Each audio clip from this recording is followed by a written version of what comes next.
Hello guys, welcome back. The campaign has come to an end and we're now on a new one.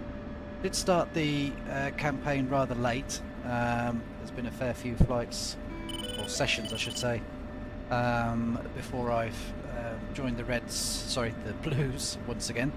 The Reds won the last round, did a pretty good job.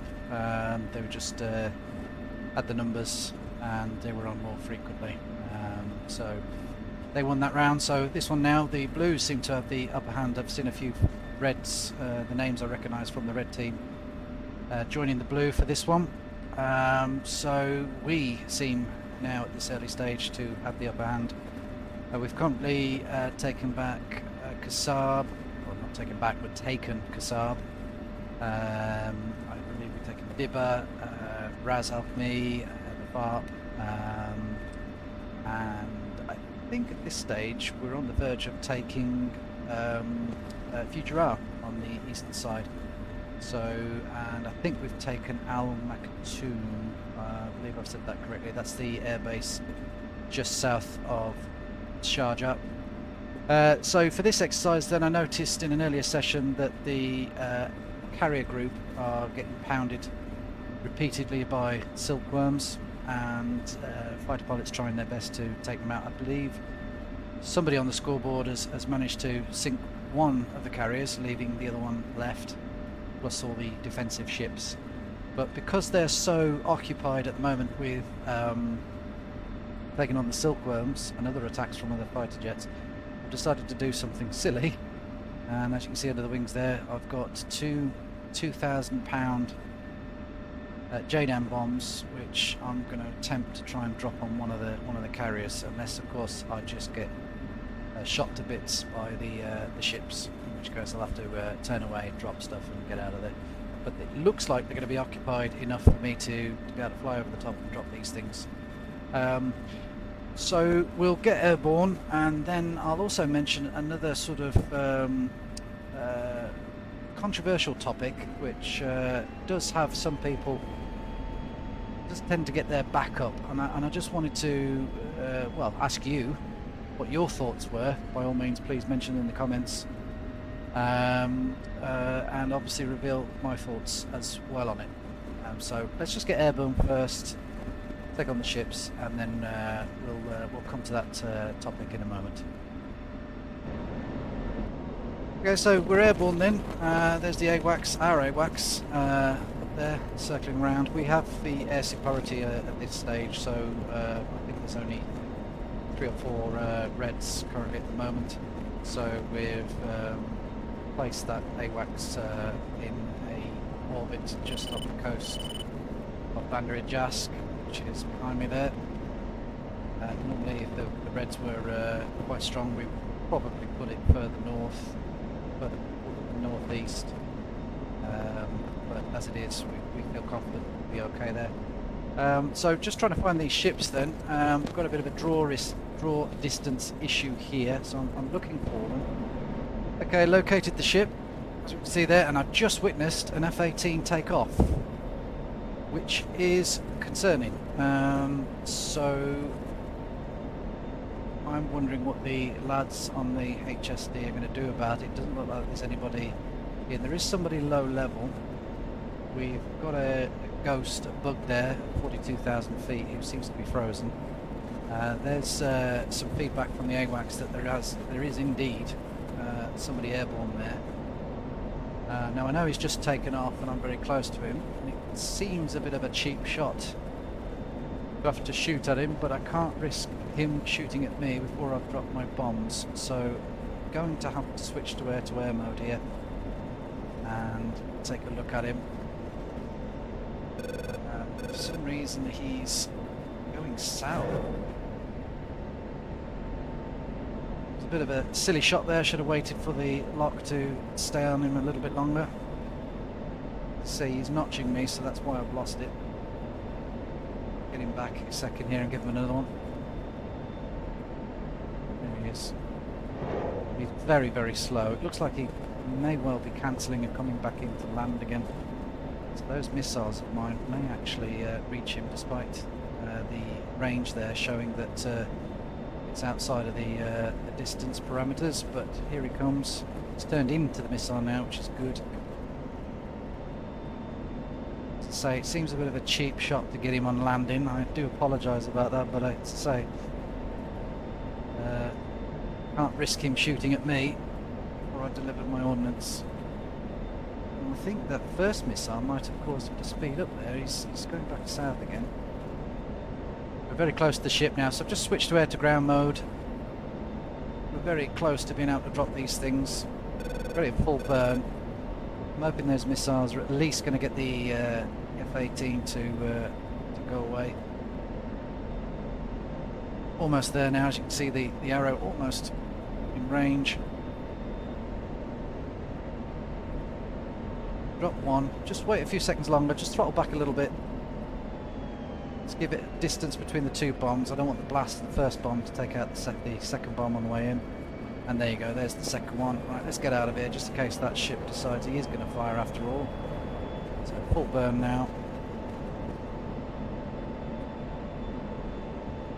Too slow. This is a very dangerous and risky move, but the ships would have fired at me by now. As you can see, one ship is on fire. Turning away. Just picking up the speed now, just letting it drop. Ship, just hoping bombs will land. But we've killed the F-18. Confirmation. You guys won't see that. See, here we go. Uh-oh. Ship is acquiring me. Let me go. And that's because... Yes, they're firing at something. They're firing probably at my bombs, actually. There's the one carrier that's seriously in trouble there. You can see these streaks heading in towards it. So that second carrier, the one that I dropped bombs on, is firing at my bombs, it seems.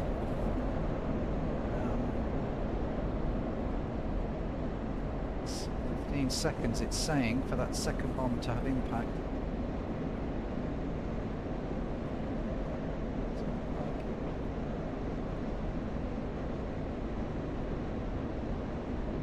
Some more. See, there's the silkworms coming in.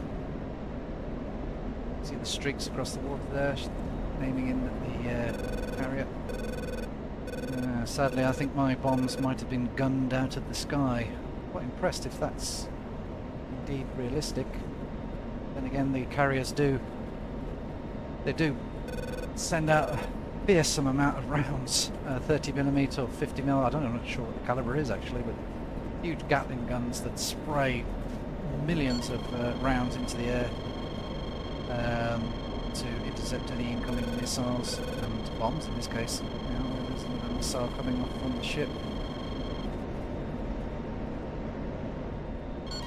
Oh well, never mind. Looked like we got the ship, sadly. At least we bagged the 18.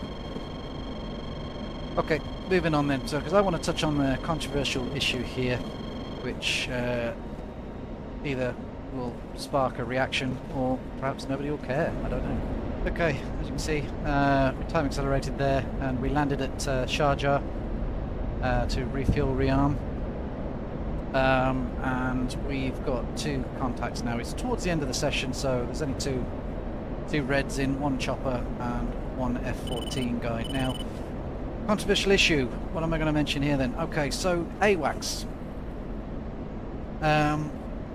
I wonder what your thoughts were on it. Now, there was some misunderstanding a while ago that killing the AWACS, the enemy's AWACS, was a big no-no, in other words, against the rules. I don't think that's actually the case. I don't think it's been the case for a while now, but it does tend to upset a lot of people. Now, to seasoned pros, not that I'm a seasoned pro at all, but to the many good players on here, not all of them, but to many of them, it just means you have to work a little bit harder if you lose some very helpful situational awareness. I think the thinking is that if don't lose your AWACS. You know, think to yourself, okay, you know, the enemy may want to attack it. Let's make sure we put some defenses down, or at least provide some cap if the AI cap doesn't seem like it's going to be efficient.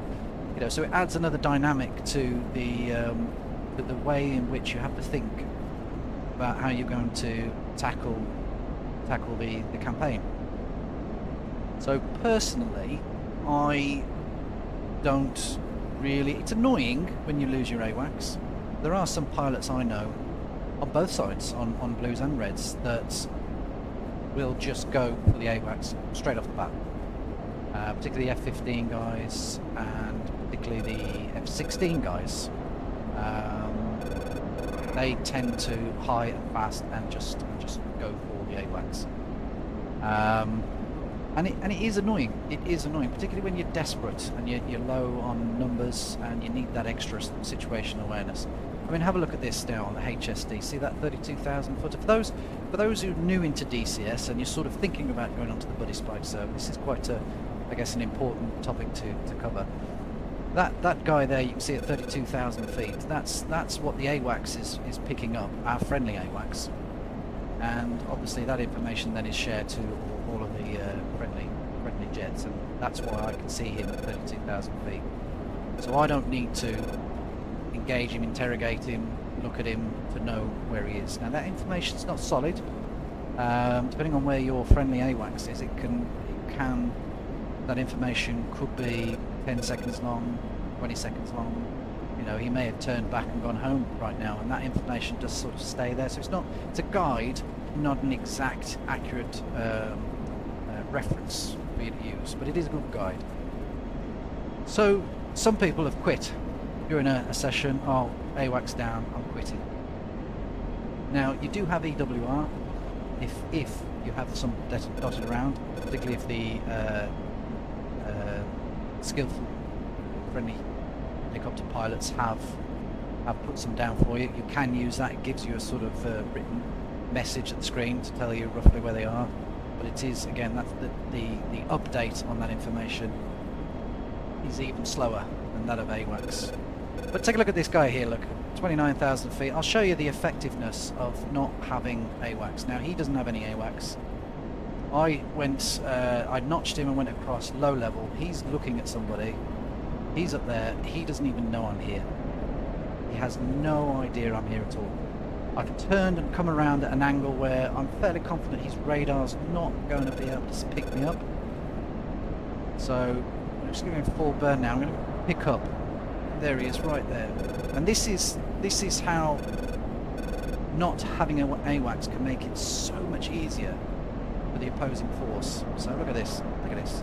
Get my radar off him. You can see the two beams there to the left of him on my left hand screen there. He's fired a missile. Don't want to wait too much longer. I've got an issue down there now with the Hawk sight back up and running. We're so close to him now. May as well switch to dogfight mode. There we are. Fire the missile, and he has basically no chance. He never knew I was there. He does now, but it's far too late for him to do anything about it. Flare. And splash. Fortunately for me, that Hawk sight, for whatever reason, gave up on me. Not sure why. Thank God it did. Just in case it comes back alive again. It's time to get out of here. So yeah, I just wondered what your thoughts were. I mean, there's several options available for the team at the Buddyspike to consider, and they probably already considered it. I mean, there's unrealistic options such as making the AWACS invincible, so you can't destroy it. There's potentially maybe putting some more SAM sites down in its default orbiting stations. That's another idea, I guess, to make it even harder. Maybe more AI cap jets, because every session starts with 2 F-15s for the red side and 2 F-17s for the blues, so maybe have 2 more of those. Would that work? Maybe have a written rule that you can't do it. I don't know, but personally I'm of the opinion that should the enemy destroy your AWACS, yes, it is annoying, but it is fair game. In future maybe think about trying to protect it. Don't know. that's where I stand. What's your thoughts? Leave it as it is, everyone happy? Or consider something else? Good one to discuss. Anyway, so there's a demonstration of killing somebody, shooting somebody out of the sky who doesn't have AWACS, and they had no idea we're there. And some food for thought there. Anyway, until the next session, I'll catch you all later. Bye bye.